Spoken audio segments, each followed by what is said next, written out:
Hello friends, how are you? I am Saroj Singh और आज मैं आपसे बात कर रही हूँ लखनऊ से। मैं लखनऊ आई हुई हूँ। मेरा केवीएस इंटरव्यू रहा है आज मुझे 8:30 हमें रिपोर्टिंग टाइम दी गई थी कि इंटरव्यू में आने के लिए। और इंटरव्यू काफ़ी अच्छा ही गया है। उसी का एक्सपीरियंस मैं आपके साथ शेयर करना चाहती हूँ। जैसे मैंने बताया कि टाइमिंग 8:30 थी, बट मैं थोड़ा सा लेट हो गई थी। मे बी वो कुछ ऐसा रहा कि कल भी एक एग्ज़ाम था और बस वगैरह थोड़ी लेट थी, तो मैं लेट हो गई। बट घबराने की ज़रूरत नहीं है। आपको 8:30 का टाइम है तो ये नहीं कि आपको 8:30 फिक्स है। मेरे सेंटर पे लगभग 10-10:30 तक भी एंट्री अलाउड थी। हाँ, बट ये आप ध्यान रखें कि ये चीज़ अलग अलग सेंटर पे अलग अलग अप्लाई करती है। ज़रूरी नहीं कि हर सेंटर आपको अलाउ करे। बट हाँ, मेरा सेंटर था जिसने मुझे बाद में भी एंट्री कर दी थी। 10-10:30 तक कैंडिडेट्स आ रहे थे वो कैंडिडेट्स में। नाउ जैसे ही हम अंदर गए, वहाँ पर सबसे पहले आपसे फ़ोन रखवा लेंगे। आपको अपना फ़ोन डिपॉजिट कर देना है वहाँ पर, और आपके साथ कोई भी रिलेटिव अंदर नहीं जा सकता। आप अकेले ही जाएंगे। जो कैंडिडेट्स हैं वहीं जाते हैं।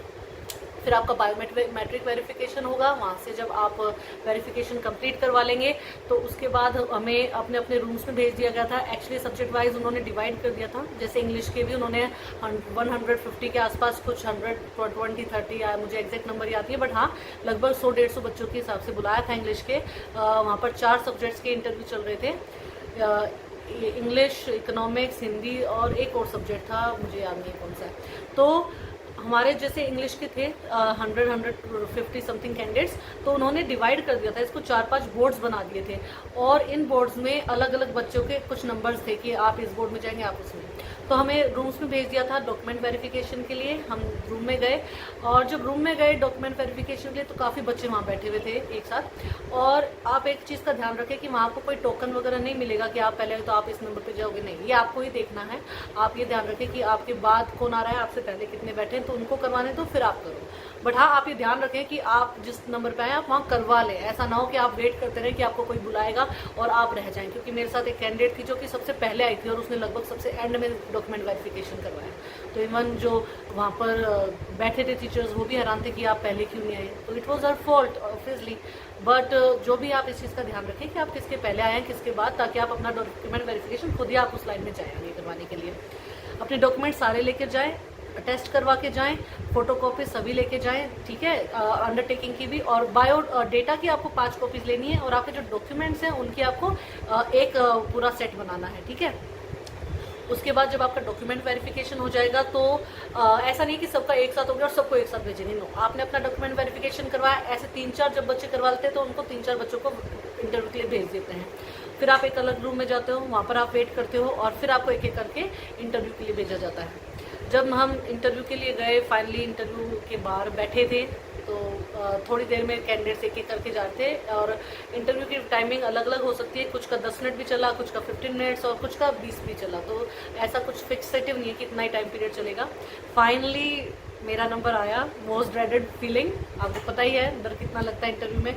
बट आप अपना भगवान का नाम लें या जिस पे भी आप बिलीव करते हैं और अंदर जाएं।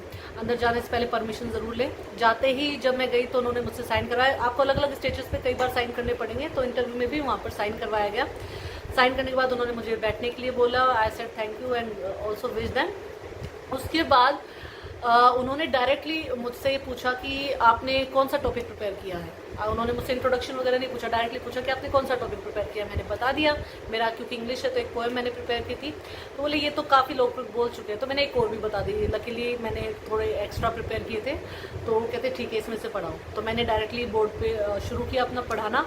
और बीच में उन्होंने मुझसे रोककर इसके अंदर के कुछ पोएटिक डिवाइस पूछे। उन्होंने कहा कि सिम्बोलिज्म बताओ इसके अंदर कहाँ यूज़ हुआ है। इस तरीके से मैंने अपना डेमो दिया।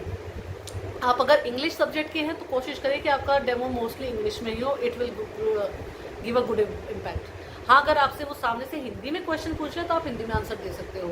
बट अगर इंग्लिश में ही चल रहा है तो आप इंग्लिश में ही कोशिश करें। देन फाइनली मैंने डेमो दे दिया। दे वर इम्प्रेस्ड विद इट। मुझे ऐसा लगता है शायद अच्छा ही था। तो उन्होंने फाइनली मुझे बैठाया, बैठने के लिए बोला फिर से। और उस टाइम पे फिर उन्होंने मुझसे कुछ बेसिक क्वेश्चंस किए उन्होंने मुझसे इंट्रोडक्शन वगैरह नहीं पूछा, ना मुझसे मेरी पसंद नापसंद पूछी या मेरा स्ट्रॉन्ग पॉइंट और वीकनेस, ये सब नहीं पूछे। मे भी शायद इसका एक कारण ये हो सकता है कि मेरा इंटरव्यू थोड़ा एंड में था। ऑलमोस्ट जितने कैंडिडेट्स मेरे बोर्ड में थे लगभग 50 के आसपास, तो उसमें मेरा ऑलमोस्ट एंड के 4-5 कैंडिडेट्स में था, तो तब तक वैसे भी थक जाते हैं। मैं जस्ट अभी थोड़ी देर पहले आई हूँ, 4-4:30 बजे आई हूँ, तो ऑब्वियसली तब तक टायर्ड हो जाते हैं काफ़ी। तो शायद उन्होंने थोड़ा टू द पॉइंट रखा था उसको। तो उन्होंने मुझसे पूछा कि क्लास में आप जैसे बच्चे ग्रामर को फेस करते हैं, प्रॉब्लम फेस करते हैं, राइटिंग सेक्शन में उन्हें प्रॉब्लम होती है, तो इसके रिगार्डिंग आप क्या करोगे। तो इसके रिगार्डिंग मैंने अपना सॉल्यूशन उन्होंने दे दिया था कि कैसे मैं इस चीज़ को हैंडल कर सकती हूँ, कैसे उसको अपने सब्जेक्ट से रिलेट कर सकती हूँ। इसके बाद उन्होंने मुझसे कुछ बेसिक क्वेश्चन ही पूछे, मेरी बर्थ प्लेस के बारे में पूछा, कहाँ मैं अभी रहती हूँ, उस जगह में उन्होंने उस जगह से रिलेटेड पूछा कि एक कॉलेज है और उसके कोई प्रिंसिपल थे जो अभी रिटायर हो गए, कुछ ऐसा। मैंने उसके बारे में नहीं सुना था, सो आई टोल्ड देम। और कोई प्रॉब्लम नहीं थी, मैंने साफ साफ बोल दिया अगर आपको नहीं आता आंसर तो आप साफ साफ बोल दे, झूठे आंसर ना बनाएं, ये ठीक नहीं होगा, ठीक है। तो you have to be confident, you have to be honest. Finally उसके बाद उन्होंने मुझसे कुछ बेसिक से ही, जैसे मैंने आपको बताया कि कहाँ से एजुकेशन हुई है, इस तरह के क्वेश्चन ही उन्होंने मुझसे पूछे थे। और ग्रामर का लाइक मैंने आपको बताया। हाँ, उन्होंने मुझसे ये पूछा कि 11-12 जैसे पीजीटी का इंटरव्यू था, तो उन्होंने मुझसे ये पूछा कि 11-12 की बुक से आप नोन हो कि कौन सी इसमें लगती हैं, और फिर क्या पेपर पैटर्न रहता है, कितने सेक्शंस डिवाइडेड होते हैं, किसको क्या वेटेज मिलता है, इसके रिगार्डिंग उन्होंने मुझसे कुछ क्वेश्चंस पूछे थे। कुछ बेसिक सा ही था। उन्होंने मुझसे ये नहीं पूछा कि आप कौन से राइटर की कुछ नॉवेल्स बताओ, टाइम पीरियड बताओ, ऐसे क्वेश्चंस नहीं पूछे। उन्होंने काफ़ी नॉर्मल सा टू द पॉइंट और टू द क्लासरूम और टू मी कुछ ऐसे क्वेश्चंस पूछे। उसके बाद ऐसा नहीं है, पर ऐसा ज़रूर बिल्कुल भी नहीं है कि आपके साथ भी ऐसा ही हो, थोड़ा सा चेंज भी हो सकता है। मैंने वहाँ पर कुछ कैंडिडेट से जैसे पता भी किया था कि उनसे क्या पूछा गया, तो कुछ से डेफिनेटली टाइम पीरियड के बारे में पूछा गया, किसी से रोमांटिक एज के बारे में पूछा गया था कि आपको कौन सी एज पसंद है, वो एज आपको क्यों पसंद है, उसके एक राइटर के कौन से बेस्ट वर्क्स हैं, क्या जैसे विलियम वर्ड्सवर्थ के किस बारे में वो लिखते हैं। कुछ ऐसे क्वेश्चन भी बच्चों से पूछे गए थे। हाँ, मुझसे ऐसे क्वेश्चन नहीं पूछे गए। मे बी मैंने लाइक बताया कि मेरा एंड में इंटरव्यू था, तो may be because of that जल्दी में ही थे, सबकी इंटरव्यूज जल्दी हो, काफ़ी लेट चल रहा था। सो आप अपने मेरा यही आपको सजेशन रहेगा कि आप अपने कुछ 4-5 टॉपिक ज़रूर प्रिपेयर करके जाएं। सिर्फ ये नहीं कि एक ही टॉपिक प्रिपेयर करें। हाँ, आप उनको ये भी नहीं कि आप एक ही बोलते हैं, आप उस टाइम बताएं उन्हें कि आपने 2-3 प्रिपेयर किए हैं, साथ में 1-2 और होल्ड करके रखे हैं कि भाई हाँ, अगर वो उनको ये कहते हैं रैंडम है तो फिर एक आप अलग से बता सकें। तो आप अपने टॉपिक्स प्रिपेयर करके रखें। आप ओवर कॉन्फिडेंट ना हो, कॉन्फिडेंट ज़रूर हो, ठीक है, पर ओवर कॉन्फिडेंस नहीं। Honesty is the best thing. और अपने फेस पे थोड़ी सी स्माइल रखें, टायर्डनेस मत शो करें। और I think this is sufficient. मेरा इंटरव्यू मेरी तरफ से काफ़ी अच्छा था। सिलेक्शन होना ना होना is not in my hands, but हाँ, मुझे लगता है कि मेरा इंटरव्यू काफ़ी अच्छा गया। एंड होप कि आपका इंटरव्यू भी काफ़ी जाए। I hope you like my video, and अगर अच्छी लगी हो तो definitely please do subscribe and like my channel. इसमें कुछ आपका जाएगा नहीं, okay, it's free of cost, तो आप डेफिनेटली ये करें। That's all for today. Wish you all the best. Thank you.